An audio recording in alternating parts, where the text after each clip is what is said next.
ఈ యొక్క annual day శుభాకాంక్షలు.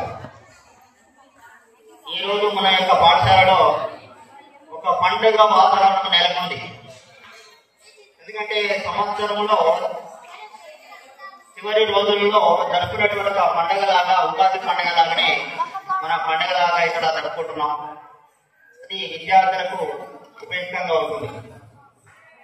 ముఖ్యంగా విద్యార్థులు ఈ యొక్క పాఠశాలలో చదువుకొని ఉన్నత స్థాయికి ఎదగడానికి ఉపయోగపడేటువంటి టీచర్స్ వాళ్ళ యొక్క బోధనలు, వాళ్ళ యొక్క సూచనలు, సలహాలు చాలా ముఖ్యమైనటువంటి.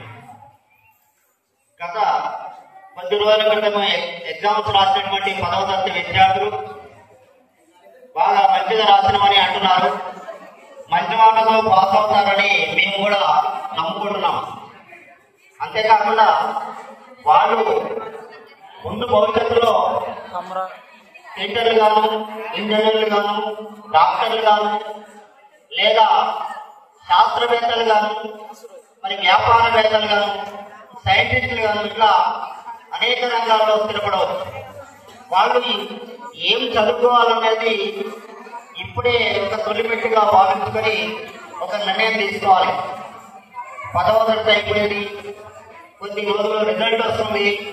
తర్వాత ఆ రిజల్ట్ను బట్టి మీరు టెక్నికల్ కోర్సులు చేద్దామా, పాలిటెక్నిక్ కానీ, ఐఐటి కానీ, ఐటీఐ వృత్తి కోర్సులు కానీ, లేదా ఇతర కోర్సులు ఏవైనా సరే మీకు ఇంట్రెస్ట్ ఉన్నటువంటి కోర్సుల్లో మరి చేసుకోవచ్చు.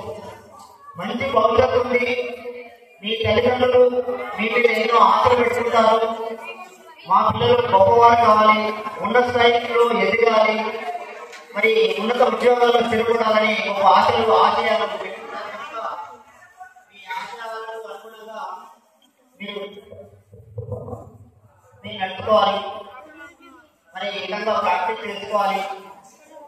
మీరు కొంతమంది విద్యార్థులు మంచి వారికి స్నేహం చేస్తే మంచి అలవాటు కలగడతాయి, మంచి పోకడ ఉంటుంది, మంచి సత్ప్రవర్తన, మంచి గుణము, మరి క్రమశిక్షణ, విజయకి గొప్పవారు కావాలి.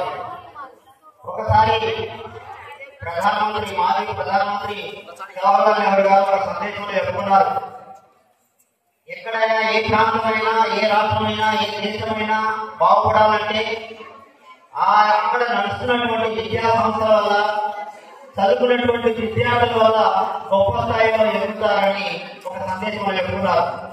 అందువల్ల మన యొక్క పాఠశాలలో చదువుతున్నటువంటి విద్యార్థులు భవిష్యత్తులో భారత పౌరులు మీరు అనుకున్నటువంటి స్థాయిని ఇప్పటి నుంచే ఎంచుకొని గొప్ప ఉద్యోగాల్లో స్థిరపడాలని, మరి మీరు ఎంచుకున్నటువంటి స్థాయిలో ఎదగాలని మరి కోరుతూ ఈ అవకాశం ఇచ్చినటువంటి మీ అందరికీ ధన్యవాదాలు తెలుసుకుంటూ ముగిస్తున్నాను. ధన్యవాదాలు.